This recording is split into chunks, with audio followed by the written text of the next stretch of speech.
Hello and a very warm welcome back to the garden. I'm in the Polycrop, and in this video I just want to give you a load of little ideas that are really going to help to maximise your undercover growing space over the winter months.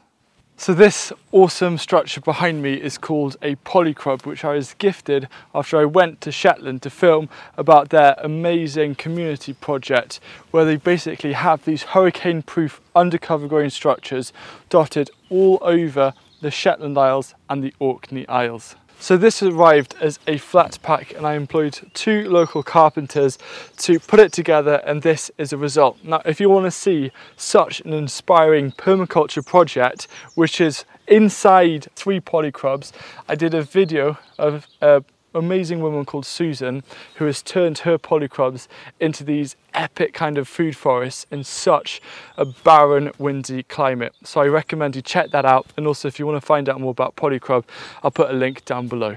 So it definitely goes without saying that my undercover staple is tomatoes. This is my core focus.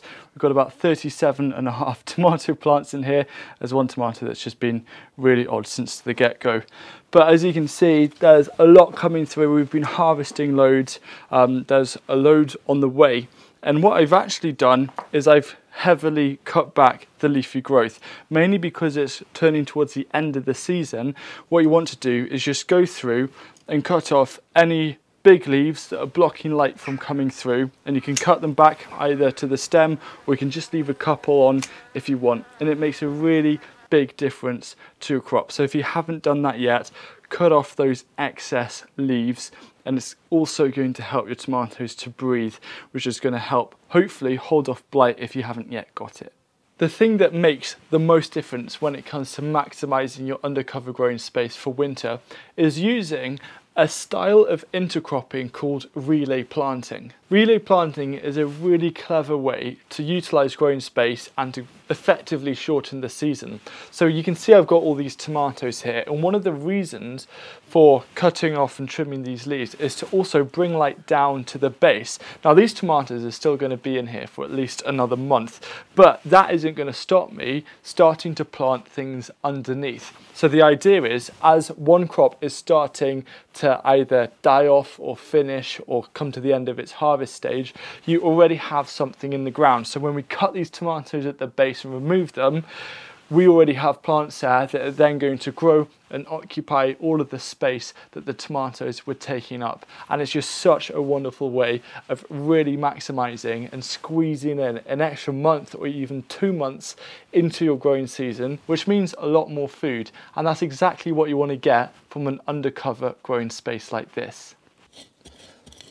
So as I'm under this tomato forest here, what I'm wanting to create is a bit of a winter salad polyculture. So I'm going to start off by planting these Swiss chard underneath.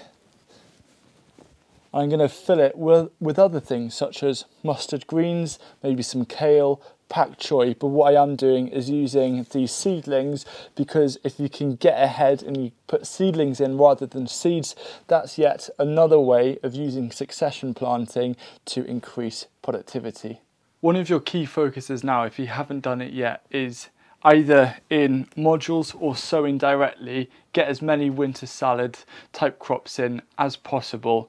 This is going to be kind of a little winter salad section. I'm going to do this more of a rows rather than a polyculture. So I've got some seeds here of mustard greens, and I've actually got some pak choi, which isn't so much seen as a winter salad, but I really want to give it a go, growing it undercover, and see if I can get some rows. And there's a little tip that I've got here, which is about visualizing how much space each plant or each crop takes up. So all you do is you use these as dividers. So you'll place one end at one side of the raised bed and then this end at the other side, and then suddenly you've created this rectangle area, and then you can use another one to start breaking up that rectangle into smaller rows. And then it just means that you can have a little bit of an overview, and you can imagine, well, if that's all the mustard that I'm sowing, perhaps I want a little bit more. And so you can make adjustments and really easily kind of plan out your space before you put in any seeds or any plants.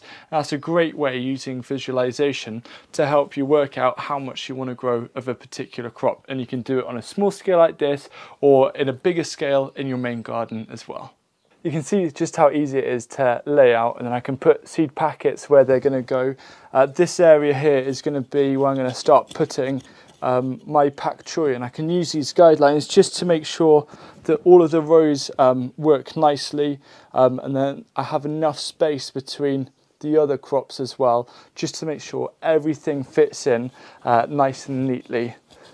So this growing season, I guess the biggest thing that hasn't quite gone to plan is the cucumbers, mainly because they suffered from downy mildew. This, I think, is a worse quality bed in the polycrop in terms of soil health.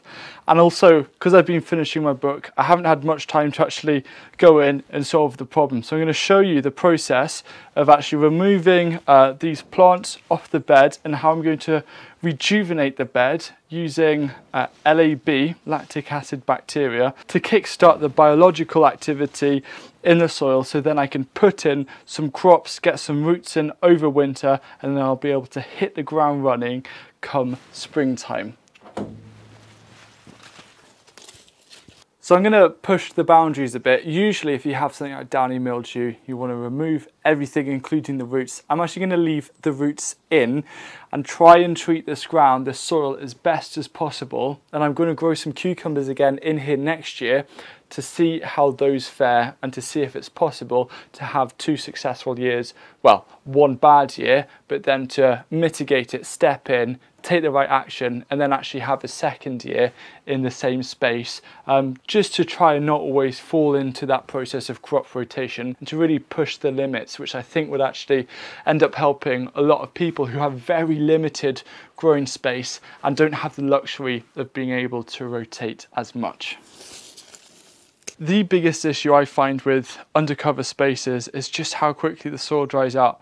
So I know next year I'm going to install a drip irrigation system connected to one of the IBC tanks, just to really save me a lot of time. But before I do anything here, I'm going to give this a really good soaking, around 6 to 8 cans of water, because moisture is such a crucial element of a healthy soil. And if you don't have any moisture in the soil or in the ground, you're already 1 step backwards. Now that I've let the water settle down a bit, I've got some compost, because organic matter is another core element of healthy soil. I'm going to give roughly a 3 centimetre layer over the top of this as a mulch. The reason why I watered the ground beforehand is that this compost here is actually going to act as kind of an insulation to stop the water underneath from evaporating.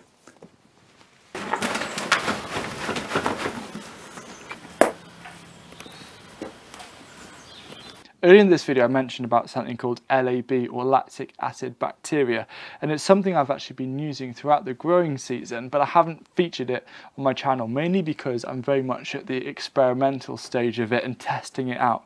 Anyway, it kind of derives from Korean natural farming, and it's using rice water and really high quality milk to propagate lactic acid bacteria, which is known as kind of the emergency services microbes of the gardening world. So whether it's going in to help with decomposition, I think I've had really good success with using LAB to speed up compost bins, and I'm going to be sharing more about that later, hopefully in the season.